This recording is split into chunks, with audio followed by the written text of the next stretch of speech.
Arrivé avec, on le voit au passage des planches, eh bien, de nombreux coureurs qui tentent d'améliorer leur classement. Rappelle que lors de la première manche, Simon, le préfet du poste, s'était imposé. Crispin était deuxième à 2 secondes. Montauban était troisième à 7 secondes. Le Bellinoplace quatrième à 11 secondes. L'Opéra était cinquième. Maxime Germain était sixième. Marc Levazo était septième. Le Grand Tour était huitième. Clément Tabar était neuvième. Et Longini était à la 10e place.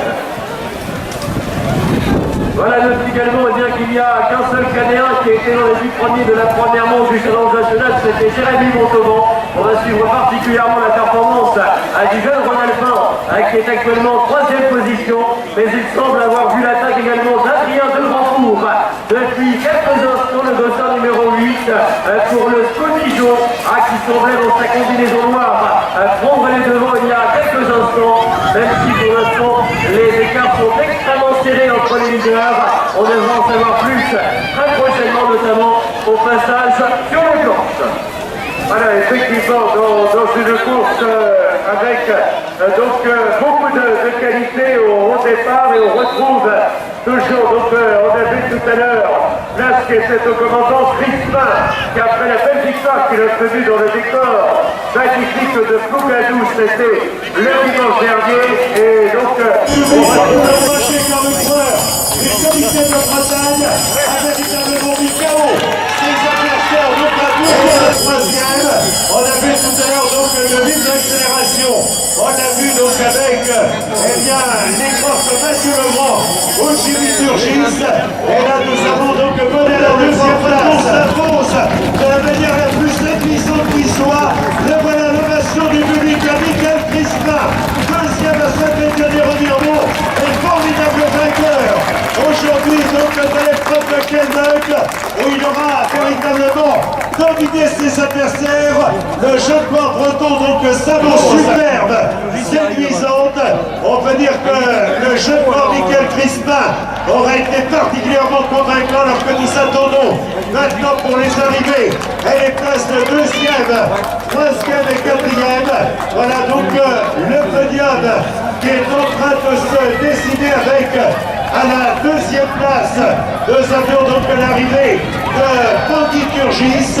En 3, voilà, Tanguy Turgis est à la 2e place. Bonnet est 3e. Tanguy Turgis, 3e.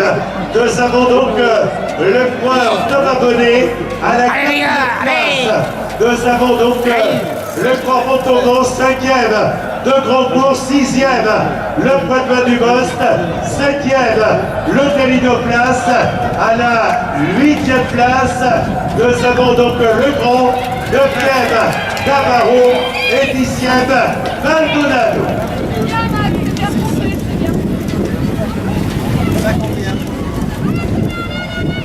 Voilà, dans quelques secondes, la cérémonie protocolaire va nous rejoindre.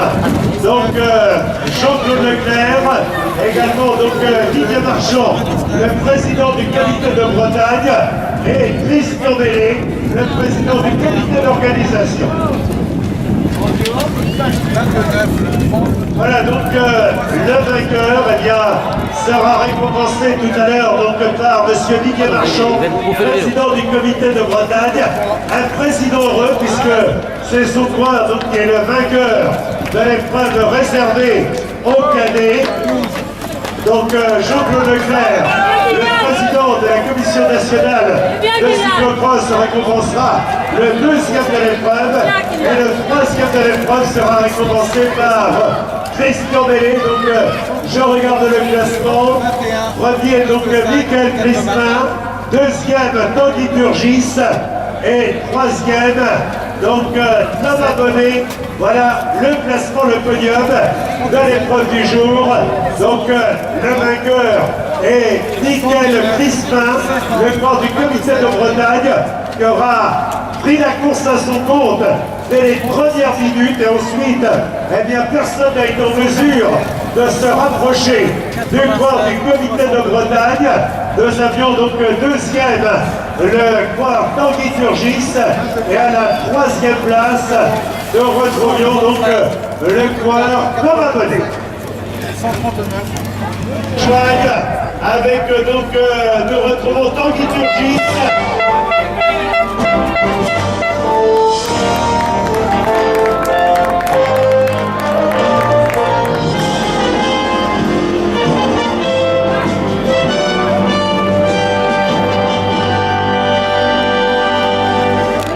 Voilà, eh bien le vainqueur va être félicité maintenant, le vainqueur.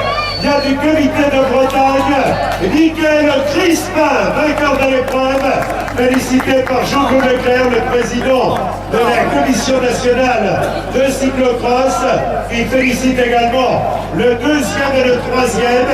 Maintenant, Ludovic Sylvestre, vice-président de la Fédération française de cyclisme, va récompenser donc Tanguy Turgis, qui termine à la deuxième place, et le troisième de l'épreuve, donc Thomas Bonnet, du comité du Limousin, va être récompensé donc par Christian Bellé, le président du comité d'organisation. Voilà donc 3 champions d'hôtesse qui rejoignent maintenant le podium. Ils ne vont pas embrasser Christian Bellé, mais tout simplement les 3 jeunes athlètes auxquels elles vont remettre les bouquets. Donc voilà, les bouquets du vainqueur pour Michael Crispin, du deuxième pour Tanguy Turgis et du troisième pour Thomas Bonnet. Voilà le podium. Je crois qu'on peut les applaudir tous les 3. Le nouveau leader du challenge national, il est breton, Michael Crispin, comité de Bretagne, installé à la première place. Allez, je crois qu'on peut lever les mains, applaudir plus fort encore.